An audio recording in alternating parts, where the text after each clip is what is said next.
USA attacked Venezuela, but how it will affect Indian economy, Indian trade, and Indian equity? Expert says it is unlikely to affect the Indian economy, Indian trade, and Indian equities. How much is it true?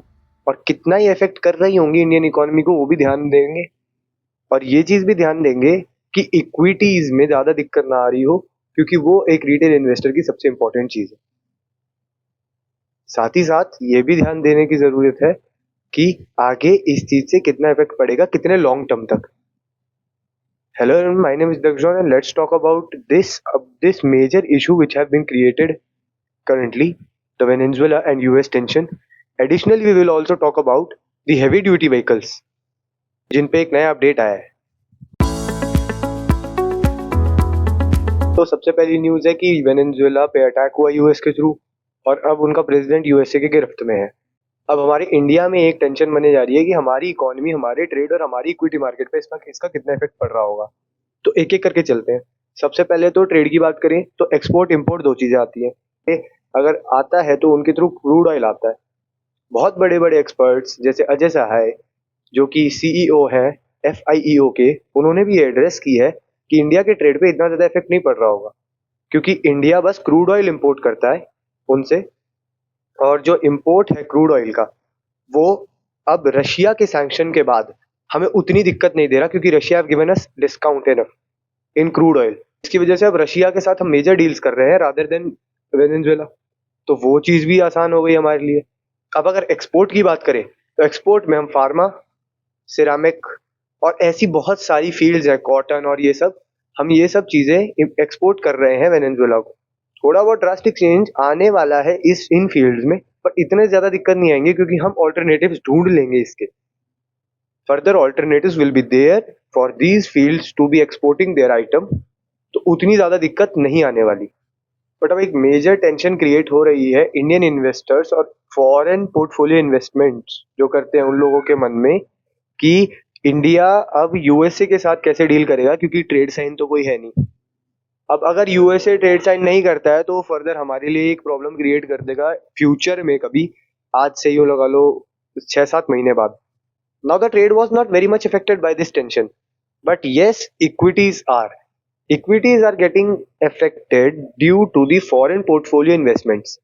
Foreign portfolio investments में downfall आया, equities में downfall आ गया। अब ये जो foreign portfolio investors हैं, ये इस चीज से डर रहे हैं कि कल को अगर यूएस से आता है और यूएसए ट्रेड साइन नहीं करेगा तो पूरा का पूरा मार्केट क्रैश हो जाएगा, प्रॉब्लम क्रिएट करेगा। ज्यादा नहीं तो कम से कम रिटेल इन्वेस्टर्स के लिए भी प्रॉब्लम क्रिएट कर सकता है ये। पर हाँ, क्योंकि हमारे जो ट्रेड्स थे, हमारे जो एक्सपोर्ट इंपोर्ट्स थे, वो इतने ज्यादा इफेक्ट नहीं हो रहे, तो हमारी इक्विटी मार्केट लॉन्ग रन में तो बहुत सेफ है। इस चीज का तो पता चल रहा है अभी करंट मार्केट के थ्रू। अब बात करें अगर ऑयल प्राइसेस की, ऑयल प्राइसेस ज्यादा इफेक्टेड नहीं हो रहे होंगे। कई लोग तो ऐसा बोल रहे हैं कि ऑयल प्राइसेस गिर जाएंगे यूएस के आने के बाद, ऐसा कुछ नहीं है। ऑयल प्राइसेस बहुत ही बेसिक अपने पेस पे चलते रहेंगे। पर हाँ, अगर यूएस ट्रेड साइन नहीं करता है इंडिया के साथ तो थोड़ा बहुत फर्क आने वाला है, जो कि आपको फ्यूचर में अगर कुछ होता है ऐसा तो वो बता दिया जाएगा। आगे चलते हुए अगर देख रहे हैं तो गोल्ड और सिल्वर का रेट तो बढ़ेगा ही बढ़ेगा, जो कि अभी इतने दिनों में बहुत हाइक पे आ चुका है अपने, आगे और बढ़ने वाला है इस टेंशन के थ्रू भी, और वैसे भी जैसा मार्केट अब जा रहा है। एफपीआईज में टेंशन बनी रहेगी थोड़े दिनों और तक, जब तक ये चीजें सारी न्यूट्रलाइज नहीं हो जाती। जैसे ही नॉर्मलाइज हो जाएंगी, जैसे ही चीजें सारी की सारी क्लियर हो जाएंगी, और एफपीआईज कैसे कैसे मैनेज कर रही होंगी अपने ट्रेड्स को, उस चीज से हमें एक बहुत ज्यादा ड्रास्टिक आइडिया लग जाएगा, एक ब्रॉड आइडिया लग जाएगा कि आगे इन्वेस्टमेंट की डायरेक्शन क्या रहने वाली है। तो उससे हमें फील्ड्स भी अच्छी मिलेंगी, और हाँ, हमें ये भी पता चलेगा कि हमारी प्रॉब्लम्स कहाँ कहाँ हो रही थी और आगे आगे कहाँ कहाँ हमें ध्यान रखना है। पेनिनसुलर टेंशन पे तो खैर हम बात करते रहेंगे, पर अभी एक और न्यूज आ रही है जो कि हमें चाइना से कंपेयर कर रही है, और वो न्यूज है हैवी ड्यूटी व्हीकल्स के ऊपर, कि ट्रक्स जो है उनको लिक्विफाइड नेचुरल गैस LNG के ऊपर चलाएं।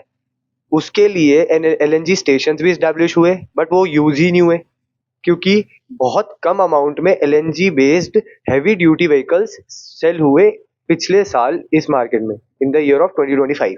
तो उस चीज का इफेक्ट तो इस मार्केट पे पड़ा ही पड़ा, बट हाँ, एक ड्रास्टिक चेंज अब मार्केट लेके आ रही है, और जो इंडस्ट्री वाले हैं, जो कंपनीज हैं, वो एक चेंज लेके आ रही है। LNG plus EV based heavy duty vehicles को प्रोड्यूस किया जाएगा, जिससे एनवायरमेंट को भी मद्देनजर रखते हुए, गवर्नमेंट को भी मद्देनजर रखते हुए और सारी चीजें इक्वल रखते हुए हम फ्यूचर को, सस्टेनेबिलिटी को ध्यान में रखते हुए एक अच्छा प्रोडक्ट बना सकें, जो कि फ्यूचर में इस प्रॉब्लम तक ना आए जो LNG based heavy duty vehicles के साथ हुआ।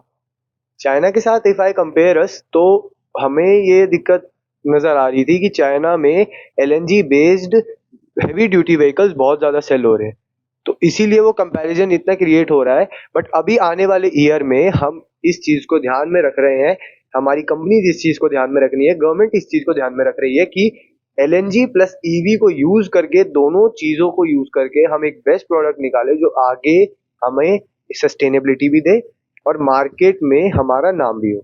फिलहाल इन्हीं दो तीन चीजों के साथ एंड अप करते हैं इस वीडियो को। I hope you liked it. If you have so, do share it with your fellow investors. I'll see you in my next video.